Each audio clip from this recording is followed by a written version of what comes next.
He was young, poor, and invisible to the world around him. A black teen, walking home from school, carrying dreams too heavy for his empty pockets. People looked past him every day, dismissing him as if he didn't exist. But then, on one ordinary afternoon, he noticed something no one else did. An old woman, lost and struggling, ignored by every passerby. He had nothing to give, yet he chose to stop. What happened next would not only change her day, it would change his entire life. Subscribe and join our community. Marcus was just 17, a quiet kid from the poorer side of town. His world was small, school, part-time jobs, and helping his mother, who worked endless shifts just to keep the lights on. Most days, he blended into the background, overlooked by classmates, underestimated by strangers, and judged by the color of his skin, before anyone even heard his voice. To most people, Marcus was just another struggling black teen, someone easy to ignore. But behind that tired smile was a heart that carried more weight than any teenager should. He knew what it meant to be hungry. He knew what it felt like when teachers doubted him, when store clerks followed him as if he might steal, when neighbors crossed the street rather than walk beside him. And yet, despite all of it, he still believed in kindness. That afternoon, his life felt like any other. He clutched his worn backpack, thinking about homework and whether there would be dinner at home. The streets bustled with people, everyone moving too fast, too focused on their own lives.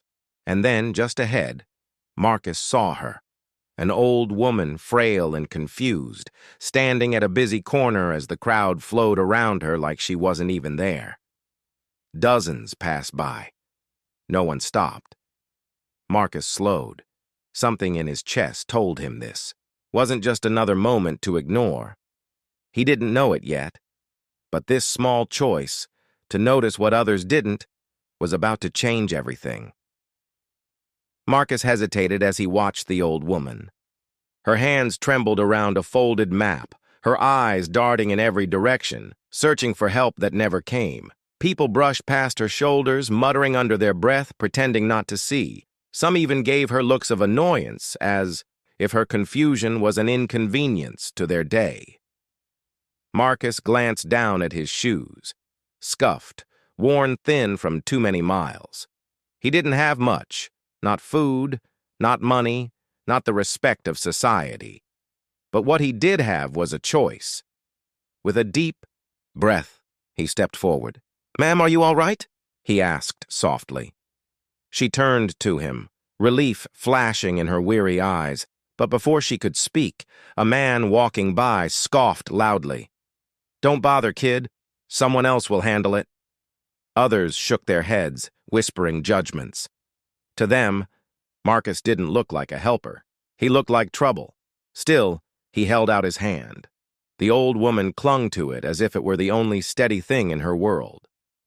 Marcus guided her toward a bench, trying to shield her from the impatient crowd. But the stares didn't stop. A security guard across the street narrowed his eyes, hand resting on his belt, watching Marcus like a hawk. The silent message was clear. A poor black teen holding on to an old white woman? Suspicious. Marcus felt the weight of those eyes. He'd felt them his entire life. In classrooms, in stores, on sidewalks where people clutched their purses tighter. Now, with every step, the tension grew heavier. He wanted to help, but he knew how quickly stories could twist against boys like him. The woman whispered that she was lost, unsure of how she'd ended up here. Marcus nodded, determined to walk her home. But as they moved down the block, the murmurs grew louder. A man muttered, "Probably trying to scam her." Another shook his head. "Can't trust people like him." Each word cut deeper, but Marcus gripped her hand tighter. At the corner, the security guard finally approached. His tone was sharp, almost rehearsed. "Is everything okay here, ma'am?" The old woman began to explain, but her voice was frail, drowned out by the rush of traffic. The guard's eyes stayed locked on Marcus, suspicion dripping from every glance. For a split second, Marcus feared the worst, that he would be accused of something he didn't do, that one act of kindness might end in another painful story of injustice. But the woman squeezed his hand as if reminding him not to let go. Marcus stood tall, though his heart pounded in his chest. He knew this wasn't just about helping her anymore. This was about proving that kindness could exist, even in a world that doubted him at every turn. Still, one thought lingered like a shadow. Would this choice ruin his life, or change it forever? The security guard's eyes narrowed, his hand hovering near the radio on his hip. Marcus could feel every heartbeat echoing in his chest, loud and heavy. The old woman tried to speak, but her voice cracked, barely audible against the noise of the street. People stopped to watch. Strangers, pulling out their phones, whispering, ready to capture whatever they thought might happen next. Marcus wasn't a thief. He wasn't a threat. But he knew exactly what they saw, a poor black teen holding on to a frail white woman. In their eyes, the story had already been written, and he was the villain. The guard stepped closer, suspicion thick in his tone. "Ma'am, do you know this boy?" Marcus froze. One wrong word, one shaky answer, and everything could collapse. He thought about the stories he'd heard, innocent kids questioned, arrested, or worse, simply because of how they looked. His knees trembled, but he held his ground, refusing to let go of her hand. And then, the woman's voice broke through the tension. It was stronger this time, sharp enough to silence the whispers. "Yes, he's helping me. He's the only one. Who bothered to?" Gasps rippled through the small crowd. The guard's expression faltered, his certainty cracking. For the first time, all eyes weren't on Marcus as a suspect. They were on the people who had ignored her.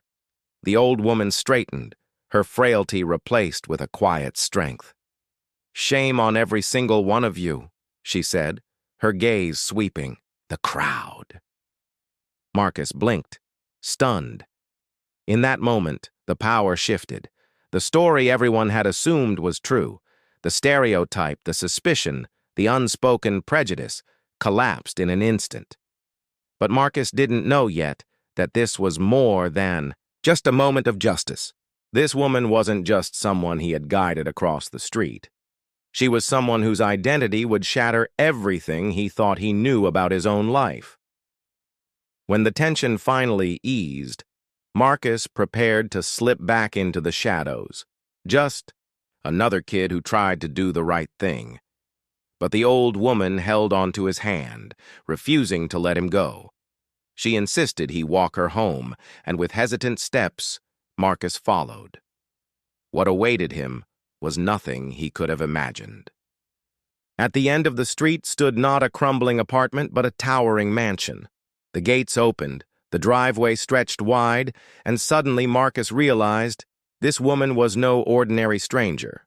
She was a billionaire, a woman with influence, power, and reach far beyond anything he had ever known. Inside, she listened to his story. The nights without dinner, the weight his mother carried alone, the constant stares, the endless doubt, the feeling of being guilty before ever being given a chance. For once, someone truly heard him, not as a stereotype, not as a threat, but as a human being. She promised to help, and she did. Marcus's family was lifted from struggle, his future secured with opportunities he once thought were impossible. His act of kindness, the choice to help when no one else would, changed his life forever. But the truth is, it should never have taken wealth or power to prove his worth. How many other teens like Marcus are overlooked every single day? How many acts of kindness are buried beneath prejudice before they even begin? This story isn't just about one boy or one woman. It's about all of us, about the lives dismissed, the voices silenced, the humanity ignored simply because of the color of skin. So ask yourself, the next time you see someone in need, will you walk by? Or will you be the one who stops? If this story touched you, don't just watch, be part of the change. Hit subscribe and join our community of voices that matter.